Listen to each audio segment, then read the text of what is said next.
What's up, everybody? Welcome to a special edition. I guess I want to do well, real quick. Let me start over. What up, everybody? Welcome to another edition of Dead in Sports. This is like a special edition. As I was trying to say earlier, I want to do more of these where we react live to news events, the big news events that happen. So I'm going to put forth more of an effort to do that this NFL season, this basketball season, and cycling back around to the baseball season as well.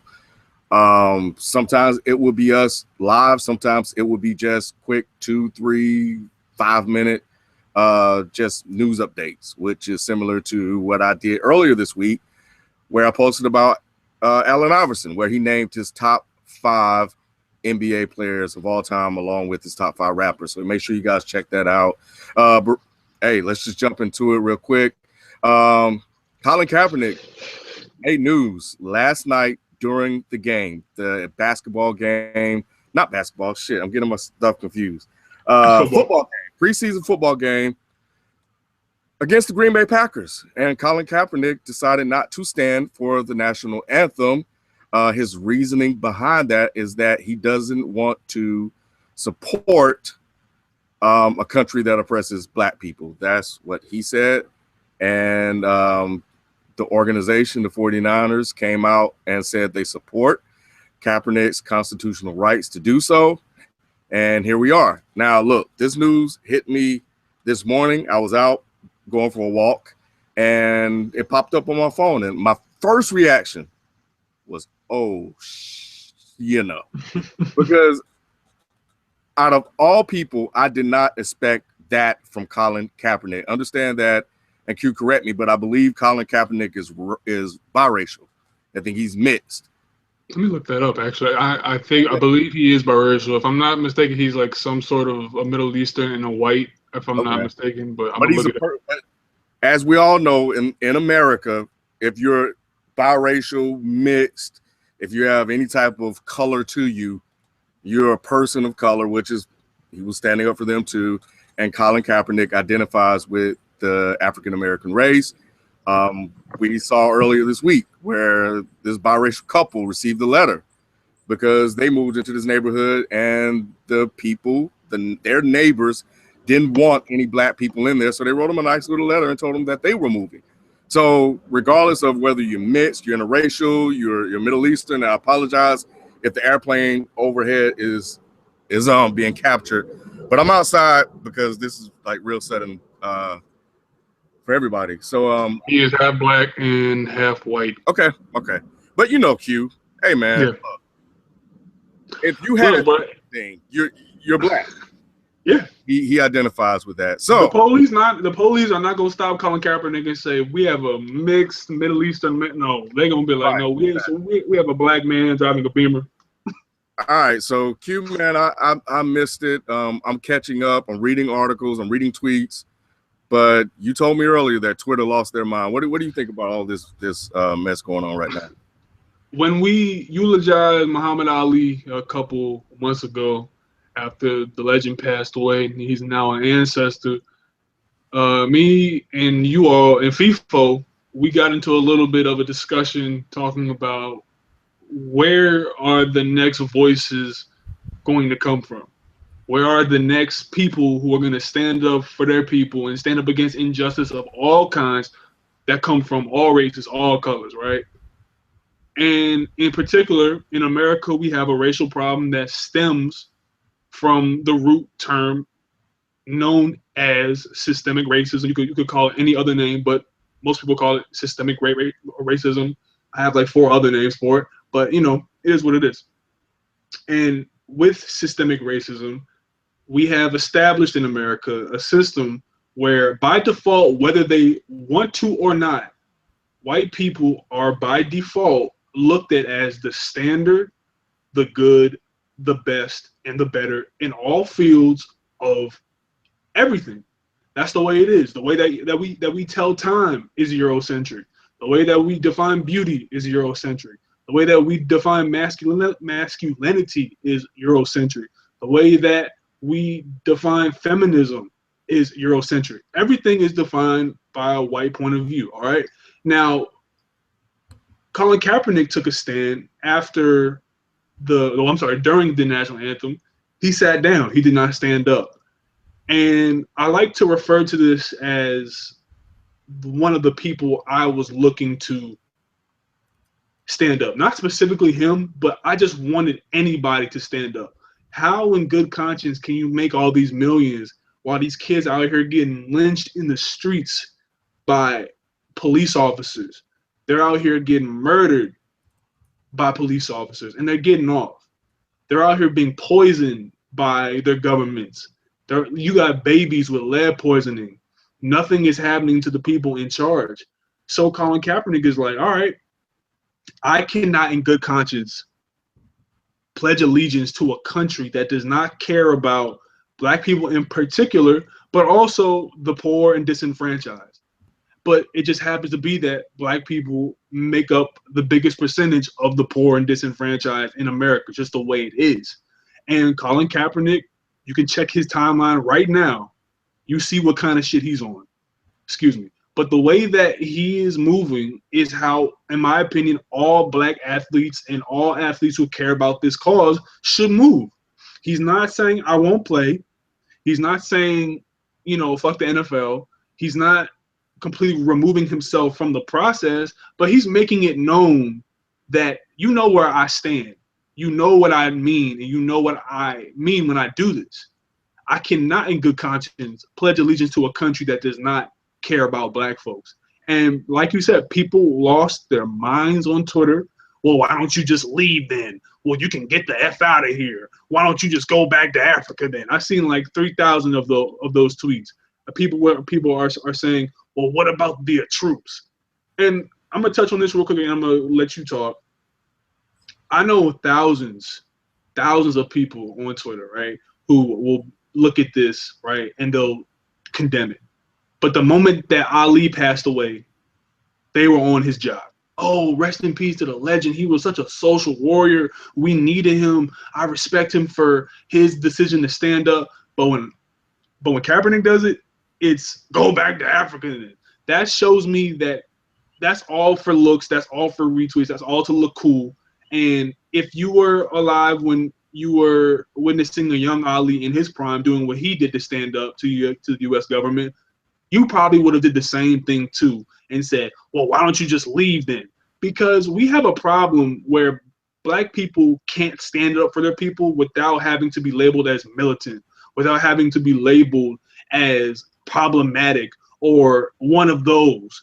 But the moment that white folks say, hey, you know what? This isn't right. This is this street harassment that's happening to white girls in New York and everything. I'm standing up for that. That's just looked at as resistance to a problem. See, our problem has been defined by Eurocentricity as militancy and uppityness. But we look at it as, no, dude, this is how we've been living, and this is what needs to change. So I applaud Colin Kaepernick wholeheartedly. I respect 100% that decision. I support that decision. I just ordered my Kaepernick jersey 30 minutes ago. That shit's in the mail right now, bro. And I support the hell out of Colin Kaepernick, man, 100%. It was unexpected. I didn't expect, out of all people, for it to come from him. And much like you, I do respect his decision. I do respect his move, his actions to not support the national anthem, to protest the national anthem. Mainly because, that's part of America. That's part of this country. I think you do have a right to protest something that you feel is oppressing you. And he's taking that stand. And look, it's going to be something that's going to be long-standing. I don't know how long he's going to keep this up. I don't know if the NFL is going to step in and make some rule or law or whatever. But nevertheless, looking at his timeline, he's very much down for the cause. He understands what's happening in America right now, and he's tired of it. And he's deciding to stand up for it and support and show his actions in the way that he knows how, and the way that is most visible. And it's going to create this dialogue. It's also going to show the dark corners of America that are out there by seeing the reactions of many people who believe and understand and know that America is a great country. We all know and understand that. But it's a great country for certain people. It's a great country for those that are not oppressed. It's a great country for those that haven't experienced a lot of pain. It's a great country in the sense that it has allowed Colin Kaepernick to go out and make a lot of money playing football, playing something that he loved, doing something that he loved and making money off of it. But it's also a great country that's paying him for sport, that's paying him to run and throw the ball, that's paying him to win games. We all know that, or some of you may or may not know that that was something that white people did. You know, they love to see the black athlete run up and down the court. But that's not where I'm kind of going with that, because we all know that there are white people on the court as well. But my point is that, you know, you're doing this thing because people like to see you do what you do. And he's using his voice, his attention, his popularity to make sure and bring public attention to what's going on in America, in this country, because understand that we're on Twitter, understand that we're on Facebook and we're paying attention to that and we're reading it. But there are people that watch football that don't know about what's going on in America, and he's bringing attention to them. And to talk about real quick, the difference between the reactions to Muhammad Ali and the reaction to Colin Kaepernick is that when Ali was doing what he was doing, the world understood and knew that black people were oppressed, that they were being mistreated, that their rights were being violated, that, you know, they were still being lynched and hanged for whatever, you know, stuff like that was still happening. We're at a point now where the world still believes that, or thinks that, that type of racism that was prevalent back in his day isn't as prevalent now. And while there's some truth to that, there's also some truth to we haven't fully gotten to where we need to get to. And we can see that with the killings. We can see that when Obama took office. We can see that with the reactions to Colin right now, and how people are losing their mind, how people are you know, let's read some of these tweets here. Let's see. Just pick one. Oh, for the record, I support Colin Kaepernick's First Amendment right to be a worthless human garbage. You know, let's go further. Here's another one. Colin Kaepernick, a man of color, says America's oppressed, whether this before or after he signed a $125 million contract to play football. So now that's giving the appearance that he's taking his money and taking a stand, but that if he didn't get the money, he wouldn't take a stand. You know what? And this kind of goes back to what we were talking about, that at some point, you as a public figure have to use your voice. Well, you don't have to. You have a right to do so or not. It's great that you choose to do it. And for those that do, we appreciate that. So, you know, I applaud the man. I got one more tweet. Colin Kaepernick was raised by whites after his Negro father bailed on his pregnant white mom. What a shock. And this is the situation that we deal with today. Let me tell y'all something, man.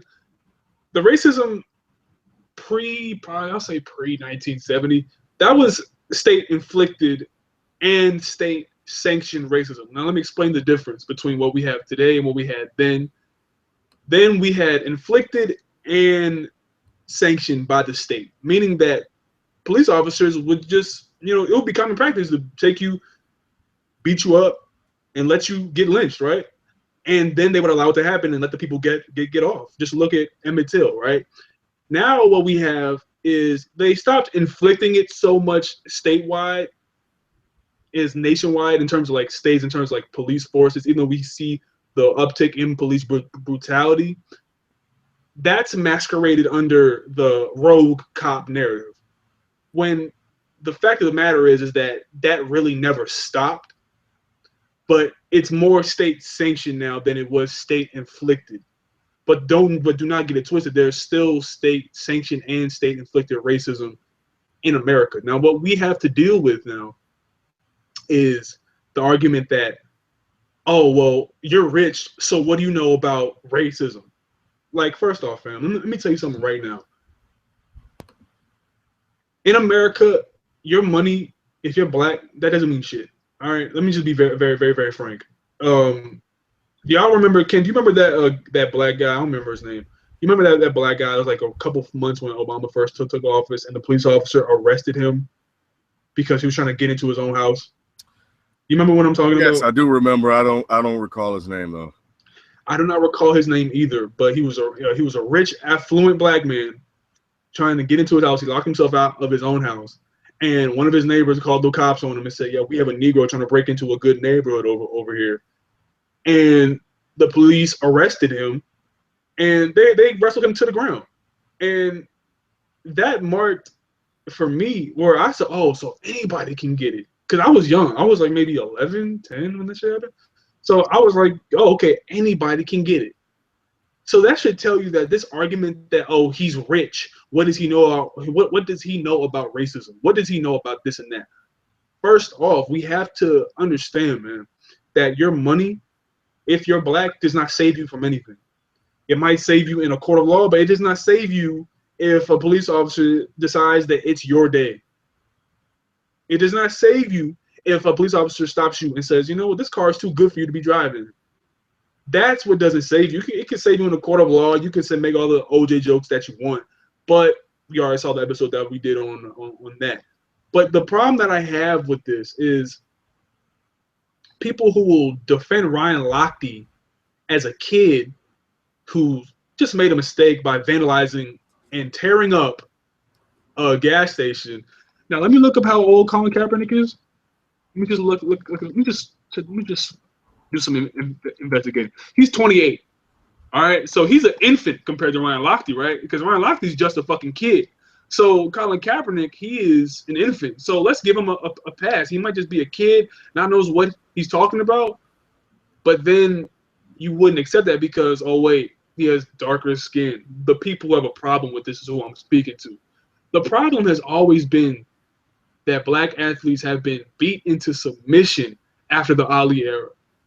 There is no doubt. There's no doubt in my mind that college recruiters do not like to take on certain athletes if they have ties to, whether they're in the Nation of Islam or if they're more militant than usual. They do not recruit those guys. Y'all, like Craig Hodges was on the Chicago Bulls. The moment that Craig Hodges spoke out, he was out of the league, man. Let's not get that twisted. We have to be very clear that Colin Kaepernick is not saying he hates white people. I even have to explain this because people always take black pride. Like, I have to. And people think I hate white people. And it's just like, let me explain this to you. Black pride in seeking black liberation is not about white hate. It's not about hating white people. It's not about I don't like white people. It is about I do not like the structures that some white people today and the ancestors of some white people back then built and created to institute this racism and facilitate the state violence that we see today. White supremacy is global, and it is something that has constricted the earth like a cancer since the dawn of time, of colonialism, in my opinion. But what we have to do is we have to support people like Colin Kaepernick. This is not a condemnation of white people. This is not a condemnation of saying, hey, all the white people, you're responsible for slavery. Don't even come at me with that stuff. This is about, hey, guys, we know that some of your ancestors might have done some messed up stuff, and we understand that you had nothing to do with it. But you know what? You have a debt. Whether you like it or not, you have a debt. The same way I have a debt to my ancestors who were murdered for my freedom, somewhat, the same way I have a debt to even some of y'all ancestors who tried to get freedom for everybody. I have a debt to push that agenda even further so everyone can become free. And that's how you should just view it. Don't view it as an attack on, oh, these black people who say Black Lives Matter hate me. Oh, Colin Kaepernick hates America. If you truly love America, then you would want to see it at its best, and you would want to see it at its apex. And right now, we are not making that much progress compared to what we were seeing in 1980, 1990. It's about the same since probably 1970 something. It hasn't changed that much. 79% of Congress is white. Everything that we know in institutions of law, institutions of medicine, it is dominated by white males. That is not the fault of the people today, most of them. It is the fault of the ancestors that you all have. And it is your job and my job, and to be an ally and to be a friend, or just to be a supporter of the cause. It is on everyone to dismantle the systems of racism so everyone can be on an even playing field. You feel me?